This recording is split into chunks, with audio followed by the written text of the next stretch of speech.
How's it going, everybody? So today I just wanted to make a quick video and show you guys another way that you can clear up a low paper tear without messing with your cables, without getting the timing off, without getting your stops to hit, one ahead of the other, keeping everything in time. A really simple way that'll clean up that low tear. So stick around and I'll show you guys how simple it is.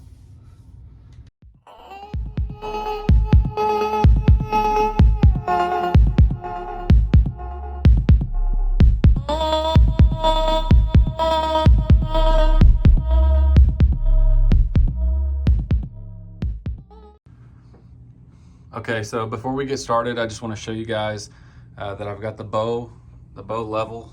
I've got it leveled up so the string is perfectly vertical. I've got my rest in the up position, and I've got the arrow sitting pretty much a 90. I always like to kind of, it's not knock high, it's pretty much a 90. I mean, obviously that bubble could be exactly in the middle if I raise this up just slightly, but that's kind of the natural, arrow position that I like. So just to show you guys, I kind of have it set at the position that I would want my rest set at. So that's the starting point. Okay, so the next thing I want to show, just as a starting place, is show you guys the timing, just so you can see. Sorry, this is terrible to get on camera. So there's the top right there. I'll show you the bottom. Like my knee popping, it's awesome.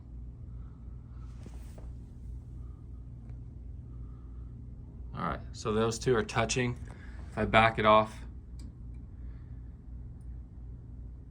I don't know if you can see that, but they're both backed off pretty much the same amount. And if I go to that click, they're both touching. So that top's touching and the bottom's touching. So timing is dead on right now. That's all I wanted to show you guys just to start. So stick around.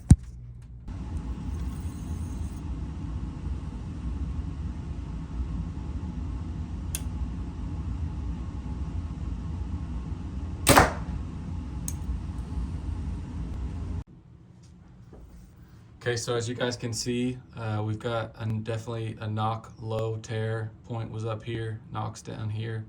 So I'm gonna show you a way that we can clean that up, keep our timing in check, and leave our rest at basically a 90 degree. That's how I like it. So show you guys here what we're gonna do in just a second. Okay, so I got the bow in the bow press, and essentially what's happening with that low tear is the bottom cam is spooling up quicker than the top cam. So if you think about it, the bow, if this is the bow and this is the string, the bottom is pulling out faster than the top cam. So what we're going to try to do is we're going to try to slow down that bottom cam so that we get perfect knock travel and perfect bullet hole through paper. So to do that, I'll spin you guys around here and show you how we're going to do it. So I've got these brass knocks that we're going to use. They're essentially, what a string maker would use for speed knocks, and then got some heat shrink that we're going to use to cover them up when we're done. But we're essentially just going to add weight to the bottom of the string to slow down that bottom cam.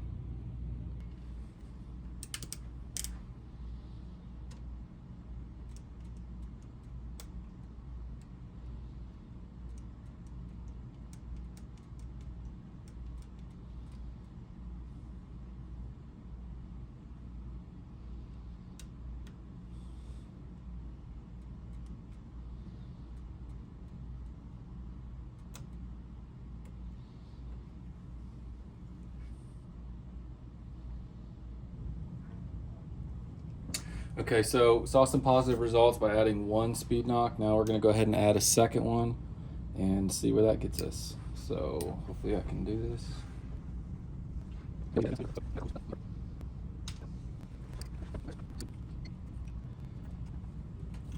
Go. So now we've added two more speed knocks to the string. try to get you guys a close-up of that. So see, we got 3 on there now. Plus there was already 1 from the factory. These are the 2 that I've added. And we're gonna shoot through paper again, see what happens.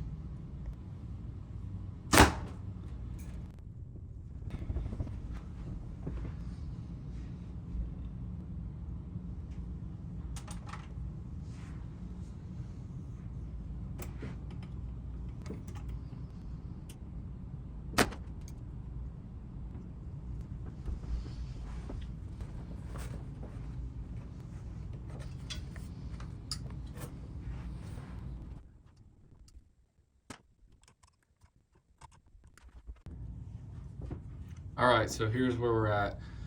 This was the first shot, adding just 1, and then that's the second, third, fourth, fifth, sixth. It's really starting to get more into that core that I'm looking for. I just added 1 more speed knock. I'll show you here in just a second, but I'm still noticing just a tiny bit of tail left. Like as you can see in the top one, what happened originally was I was running my rest, downhill to get a bullet hole. And when I did that, it shot a perfect bullet hole. When I moved my rest back up to 90 and reshot it, it's crazy how you get that left tear, the points up here, the tail's back here. Now, as I've added weight to slow down the bottom cam, it's corrected that, but I'm gonna make an ever so slight, I'm talking micro adjust on my rest. I'm gonna move my rest slightly towards the riser, like a 30-second, and reshoot it and see where we're at. So I'll show you how I do that adjustment over here.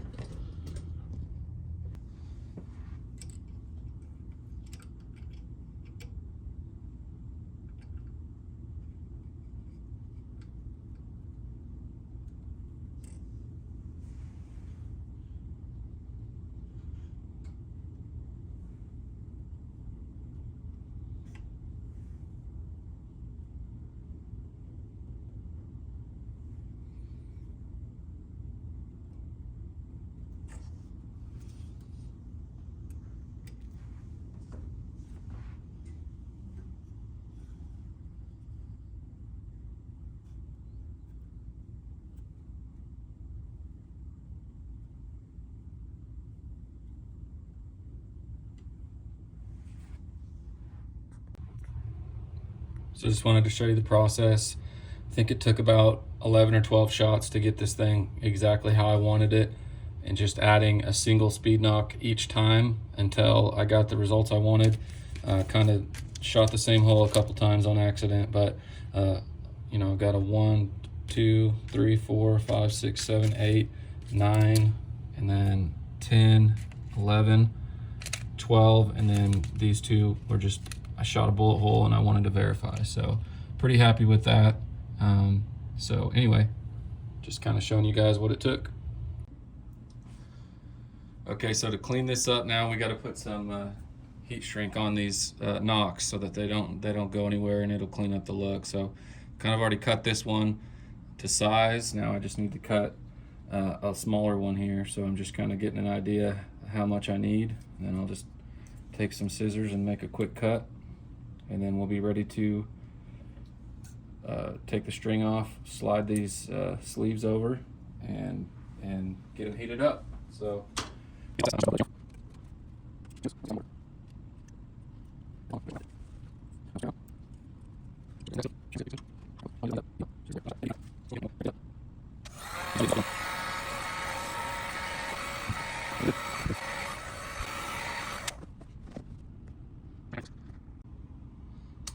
okay guys, so I kind of trying to get something here so you can see, but the shrink wrap, super simple, just heat it up till it tightens up, and just don't leave it in one spot for too long, and that's that. So now we've got that low tear cleaned up and didn't have to advance timing or anything. So in the future, if something ever happens, you can always check timing.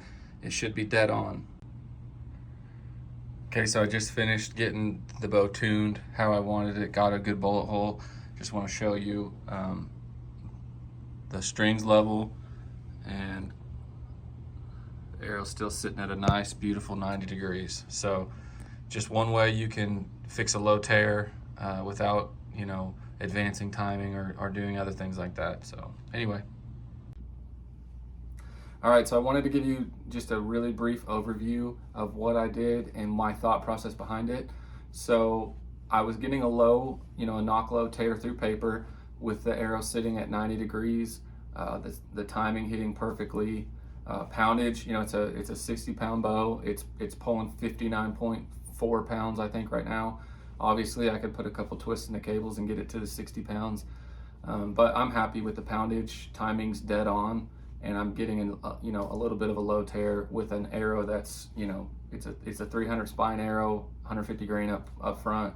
I think it's 27.5 inches carbon to carbon. So what I wanted to do, instead of advance the timing to try to slow down the bottom cam, some of my friends have told me about this method that you can use where you add speed knocks to the string to slow down that bottom cam and clean up that tear, and that'll allow you to run your stops dead even. And the reason I'm so set on running the stops dead even is because it gives me something I can go back and check. If I have an issue, if something comes up, I can check that. But if I advance the timing and I have the top hitting, you know, a 16th ahead of the bottom, well, that's kind of, then you get into some you know, perception and variable. It's not a, you know, there's nothing that you can dead even check it against. I said that the hardest way, but so that's why I wanted to try it. I've never done it before. This was my first time. I think I ended up adding maybe 9 speed knocks to the bottom and some heat shrink. Really a simple process. You just add a speed knock, shoot it through paper, see what it does, keep going until you get what you want. At the very end, I did make maybe a 30-second adjustment with my rest in and maybe a 16th down. I did video at the end to show you the condition of the arrow. It's still definitely in a 90 degree, you know, it's not, it may be the slightest tiny bit knock high, but you really couldn't even see it on video. So that's what I did. It was just a learning experience, something I wanted to try. I had the factory strings on, so I thought, why not? It definitely can clean up a tear and allow you to keep the stops dead even. So if you guys have done this before, you know, shoot me a message in the comments. If you have other ideas or methods that you do to fix that, let me know. And I appreciate you guys watching. Hope you all have a great day.